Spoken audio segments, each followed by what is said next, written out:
pessoal, boa noite. Sejam bem-vindos a mais uma live da Psico Saúde Saber. Essa noite de terça-feira, dia 6 de junho, né? Já estamos aí na metade do mês. E hoje nós vamos falar sobre um tema muito comum entre as crianças, que é o medo. Então a gente vai falar um pouquinho sobre o medo patológico, o medo saudável, o medo que protege, o medo que bloqueia, que não deixa o desenvolvimento acontecer, tá? E para falar sobre o medo, a gente tem que pensar que todos nós temos medos, né? O adulto também tem medo e o medo ele não é uma coisa totalmente ruim, então ele tem sim uma característica positiva. Mas antes eu gostaria de pedir para falar se tá me ouvindo bem. Júlia, boa noite, Júlia. Seja bem-vinda, tá me ouvindo bem? Já mandou os coraçõezinhos, tá? Quer dizer que tá me ouvindo bem? Quem mais entrou? Tá online, então a transmissão tá ok. Só para eu saber se tá tudo certo e poder dar andamento.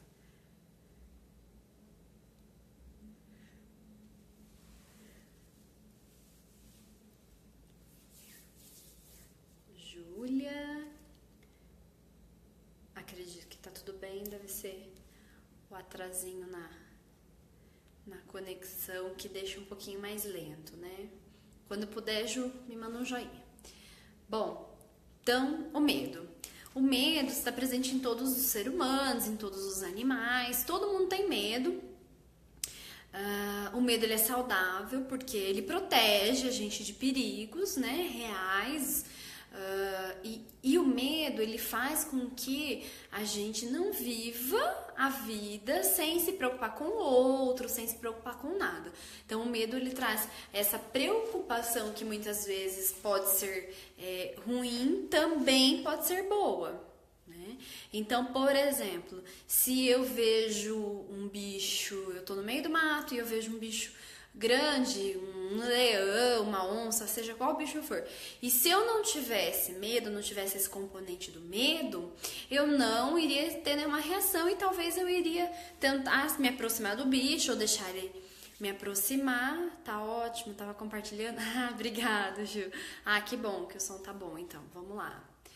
E então, provavelmente eu iria acabar me aproximando do bicho ou deixar que ele se aproximasse de mim sem nenhuma restrição. Porém, o que aconteceria? Eu não teria medo e provavelmente o bicho me atacaria.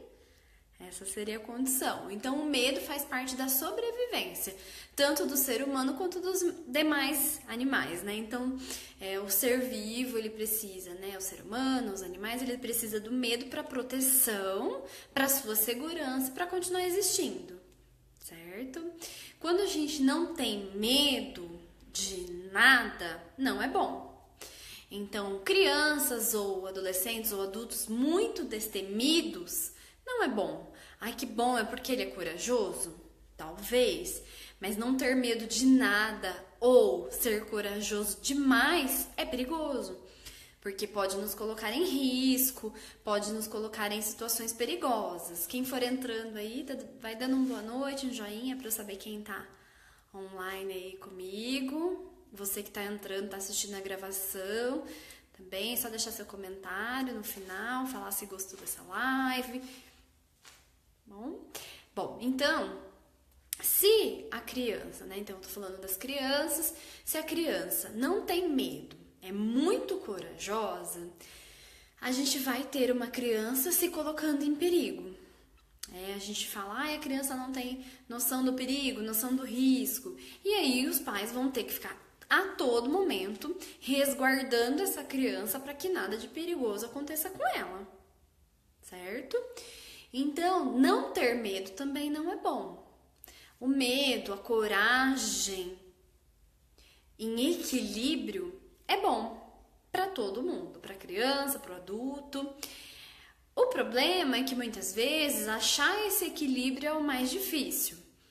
A gente encontra ou pessoas muito destemidas, né, que não sentem medo, enfrentam tudo e aí correm mais riscos, ou pessoas muito medrosas. Acredito que a gente encontra até pessoas mais medrosas do que destemidas, tá? Sem qualquer pesquisa aqui, falando de um geral, assim, pensando. A gente encontra pessoas com medo das coisas muito mais do que pessoas que não destemidas, que não têm tanto medo, tá? E não destemidas completamente. Por que que isso acontece? Como o medo protege, muitas vezes a gente vê os pais usando o medo em favor da criança como proteção. Porém, a gente acaba vendo uma proteção exacerbada, um exagero de proteção. E aí, a utilização de alguns medos pode prejudicar a criança no seu desenvolvimento. A gente, naquele momento, de repente, ela corria muito na rua e eu inventei uma história e essa história era muito assustadora e a criança fica com muito medo e naquele momento ela não corre na rua, mas por um período, porém na sua adolescência ou até não tão longe, às vezes até depois de um ano, menos em alguns casos, a criança começa a ter medo de outras coisas que começam a prejudicar o seu convívio social, a sua vida, a sua rotina. Então, às vezes, para prevenir algum mal, algum perigo, a gente acaba introduzindo um medo na criança, muitas vezes colocando um medo maior do que o necessário, ou um medo tão grande que eu não preciso mais me preocupar com aquilo, então eu tiro a minha responsabilidade de me preocupar com aquela criança em determinado contexto, em determinada situação em que ela ainda não tinha a intenção, né? Não via a intenção de perigo, ela não conseguia perceber o perigo, então eu acabava colocando muito medo para que ela percebesse e em determinado momento futuro, às vezes distante, às vezes não, ela acaba reproduzindo esse medo em outras situações, né? Que a gente chama de generalização. Então ela pode acabar generalizando esse medo e também aumentando o nível de medo. Então, você colocou medo de algumas situações e a criança começa a desenvolver outros medos, né? Então, assim, não só generalizando, né? Mas também aumentando para outros tipos de medo.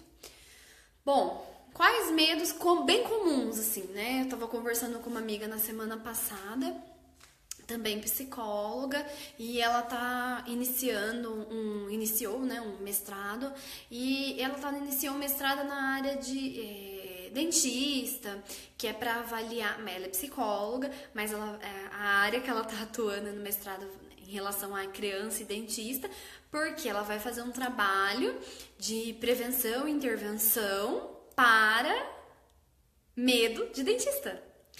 E quando ela me disse, eu falei, nossa, medo de dentista, que legal, como que vai ser? E aí ela explicou que muitas vezes os pais, por quererem que as crianças escovem os dentes para não estragar os dentes, para não ter dor de dente, como proteção, acabam usando o dentista como ferramenta para o medo. Se você não escovar os dentes, você vai ter que ir no dentista. Se você não escovar os dentes, você vai ficar com o dente tudo podre, seu dente vai cair, vai ter que ir no dentista. Se você for no dentista, vai tomar anestesia, vai doer, então escova o dente. E aí acaba usando um profissional, né, uma profissão que é tão importante que mesmo que a pessoa escove os dentes, pode ser que em algum momento da vida dela ela precise, provavelmente em algum momento, mas acaba trazendo aquilo para algo ruim. Então a criança introduz a informação de que dentista é uma coisa ruim, que ela vai ser punida, e mesmo que depois ela entenda a importância de escovar os dentes, às vezes nem funciona. Muitas vezes o que vai ter que acontecer é os pais acabarem ficando, repetindo 1000 vezes, que é o que eles muitas vezes não querem, né? Querem evitar com essa fala do dentista, mas muitas vezes não vai dar certo, então os pais vão colocar o medo e não vão ensinar um comportamento adequado. Então esse foi um exemplo que eu conversando com uma amiga nesse final de semana pensei, mas a gente tem muitos outros, né? Então, por exemplo, já vi mães que têm medo da criança correr na rua, tá na calçada e vai pra rua, ou fugir, ou se perder, e aí começam a contar histórias. Porque vai vir o cara da perua, né? Na minha época era o cara da perua, e vai vir pegar você, e vai te roubar, e vai levar seus órgãos. Às vezes essas histórias viram lenda, né? Mas ele vai levar você embora, você vai sumir, você não vai voltar mais. Não corre, porque senão eu vou te abandonar aqui, eu vou embora, eu não vou mais voltar. E aí a criança começa a achar que aquilo pode se tornar realidade, já que a figura, né, de mais valor aí, que são os pais, estão falando pra ela que a qualquer momento aquilo pode acontecer, que é muito fácil de acontecer. Simplesmente dela correr,